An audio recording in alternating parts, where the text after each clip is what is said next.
Hey, congratulations. This is the last reading quiz before spring break.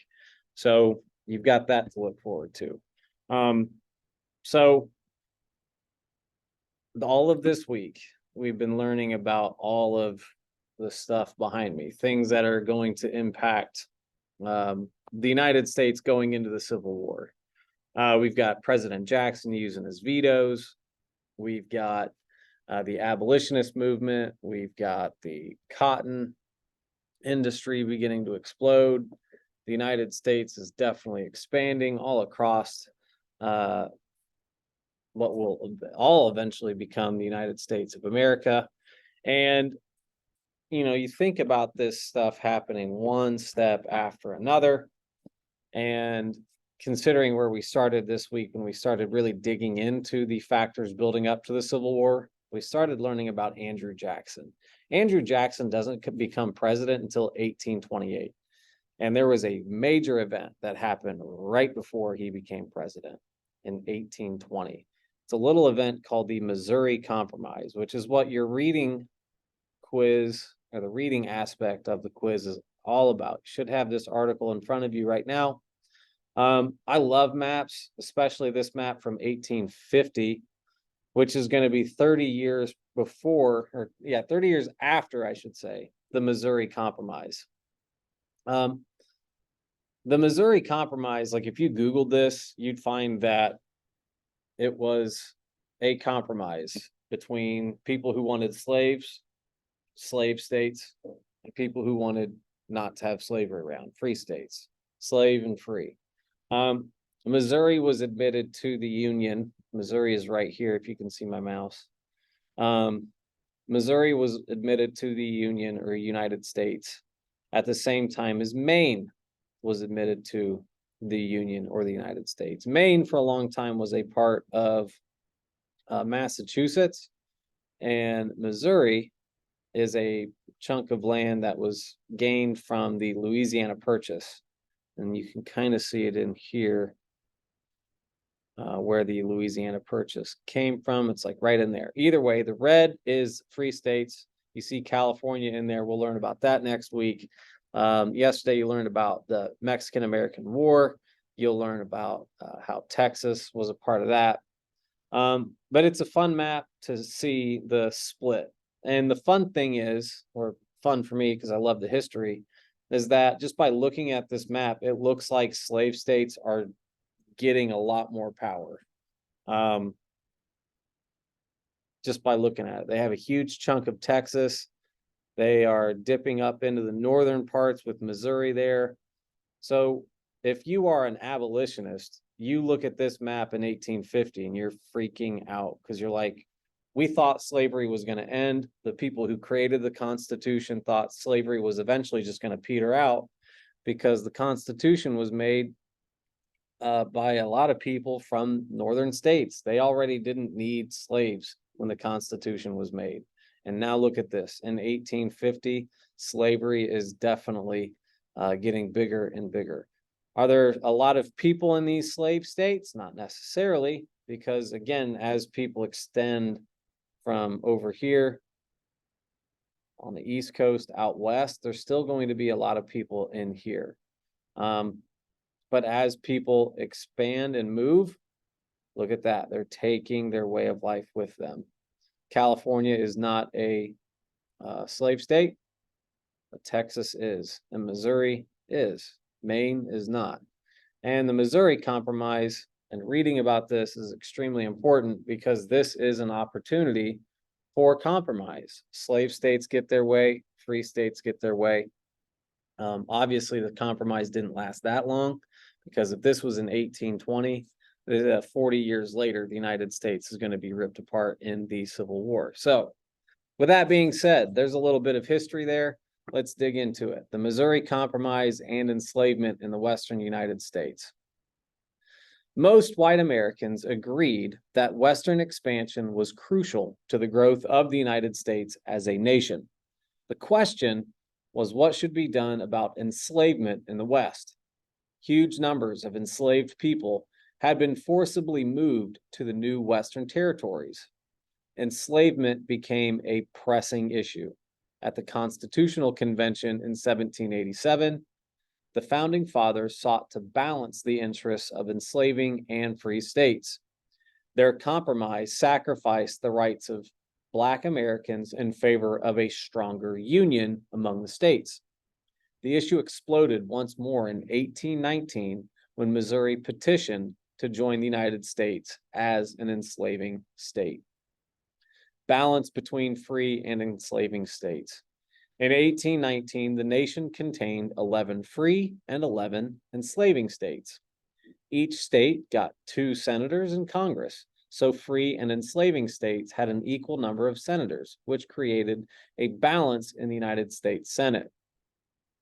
Missouri's entrance into the United States as an enslaving state threatened to give more power to enslaving states. Congressman James Talmadge from New York proposed that enslavement be prohibited in the new state. The debate in Congress was extraordinarily bitter. The defenders of enslavement relied on a central principle of fairness.